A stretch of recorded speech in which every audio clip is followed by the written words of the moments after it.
બનાસકાંઠામાં સતત બીજા દિવસે માવઠું વરસ્યું। બનાસકાંઠાના કેટલાક વિસ્તારોમાં વરસાદ વરસ્યો। ભાભર અને આસપાસના ગ્રામ્ય વિસ્તારો પ્રભાવિત જોવા મળ્યા છે। ભાભર માર્કેટ યાર્ડમાં અનાજનો જથ્થો પલળ્યો હોવાની જાણકારી। અનાજ પલળતો વિડીયો પણ વાયરલ થયો। ભાભર પંથકમાં બાગાયતી પાક અને બાજરીના પાકને લઈને ખેડૂતોએ ચિંતા વ્યક્ત કરી છે। જ્યારે પહેલાથી જ આગાહી કરવામાં આવી હતી તો આખરે બનાસકાંઠામાં કેમ તૈયારીઓ ન કરાઈ। ભાભર અને આસપાસના ગ્રામ્ય વિસ્તારોમાં કેમ માર્કેટ યાર્ડમાં અનાજની વ્યવસ્થા ન કરવામાં આવી જેથી તે ન પલળે। સંવાદદાતા કિશોર જોડાઈ ગયા છે વધુ જાણકારી સાથે। કિશોર, કયા કયા એવા ગ્રામ્ય વિસ્તારો છે જે કમોસમી માવઠાથી પ્રભાવિત?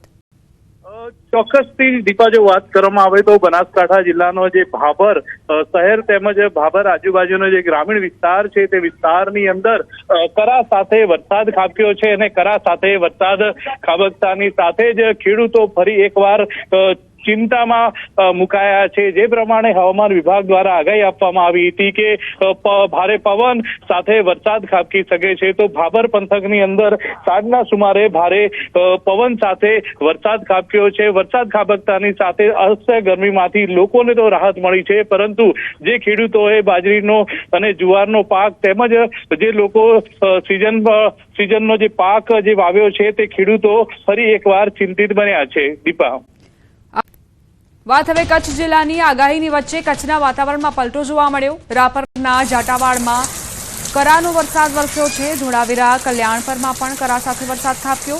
આ વિસ્તારમાં ઝરમર વરસાદની સાથે કરા વરસ્યા। જિલ્લામાં આજે ભારે ઉકળાટ અને ગરમીથી લોકોને રાહત મળી છે। વાતાવરણમાં જે પલટો આવ્યો છે તેના કારણે ગરમીથી લોકોએ રાહતનો શ્વાસ લીધો। બીજી તરફ ખેડૂતોના માથે સંકટના વાદળો ઘેરાયા છે।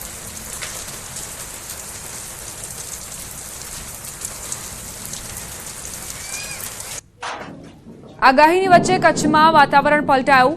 રાપરના જાટાવાડામાં કરાનો વરસાદ, ઝરમર વરસાદની સાથે કરા પડ્યા। જિલ્લામાં આજે ભારે ઉકળાટ અને ગરમીનો માહોલ અને તેમાં વાતાવરણમાં પલટો આવતા જ લોકોએ રાહતનો શ્વાસ લીધો। સંવાદદાતા મેહુલ જોડાઈ ગયા છે વધુ જાણકારી સાથે। મેહુલ, કઈ રીતે લોકોને ગરમીથી રાહત મળી છે અને કમોસમી માવઠાએ ખેડૂતોની સમસ્યા કઈ રીતે વધારી છે? જી, ચોક્કસથી વાત કરીએ તો હવામાન વિભાગે જે પ્રમાણે આગાહી કરી હતી ત્યારે આજે બપોર બાદ છે તે કચ્છના વાતાવરણમાં પલટો જોવા મળ્યો હતો, જેમાં રાપરના જાટાવાડામાં કરા સાથે વરસાદ વરસ્યો હતો। તો ધોળાવીરા છે, કલ્યાણપર છે, ત્યાં પણ કરા સાથે જે તે વરસાદ વરસ્યો હતો। તો અનેક કેટલાક વિસ્તારોમાં છે તે ઝરમર વરસાદ વરસ્યો હતો અને સાથે કરા પણ વરસ્યા હતા। જિલ્લામાં આજે વહેલી સવારથી જ છે તો ઉકળાટભર્યું વાતાવરણ હતું અને ત્યારબાદ જે રીતે ભારે પવન અને આ વરસાદ વરસ્યો છે તેને લઈને લોકોને એક તરફ રાહત મળી છે ગરમીમાંથી, પરંતુ ખેડૂતો છે તેઓ ચિંતામાં હાલ મુકાયા છે। જી, આભાર મેહુલ જાણકારી આપવા માટે। સૌરાષ્ટ્રમાં કરા સાથે કમોસમી વરસાદ ખાબક્યો છે। રાજકોટ, બોટાદ, રાણપુરમાં માવઠું ત્રાટક્યું। હવામાન વિભાગની આગાહી પ્રમાણે સૌરાષ્ટ્ર સહિતના વિસ્તારોમાં માવઠાનો માહોલ બન્યો છે।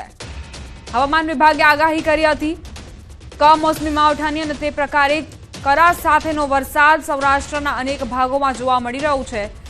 રાજકોટ, બોટાદ, રાણપુરમાં માવઠું ત્રાટક્યું, તેના દ્રશ્યો પણ સામે આવ્યા।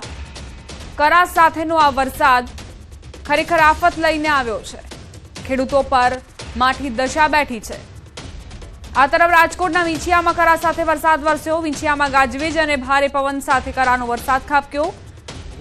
હિગોળગઢ, અમરાપુર, લાલાવદર સહિતના વિસ્તારોમાં વરસાદી માહોલ જામ્યો છે। વાતાવરણમાં ઠંડક પ્રસરી ગઈ હતી।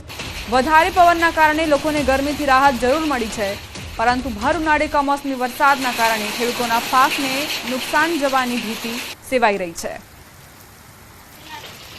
સંવાદદાતા મુનાફ જોડાઈ ગયા છે વધુ જાણકારી સાથે। મુનાફ, વિંછિયાના દ્રશ્યો વિશે પણ જણાવજો અને શું સ્થિતિ?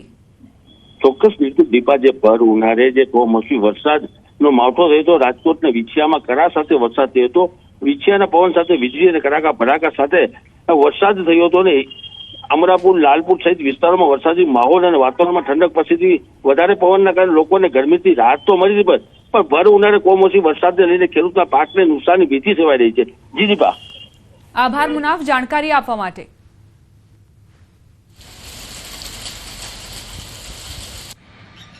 કોટડા સાંગાણી તાલુકાના સાપર અને વેરાવળમાં કમોસમી વરસાદ ખાબક્યો। ખેતરમાં તૈયાર થઈ ગયેલા તલના પાકને નુકસાન પહોંચ્યું।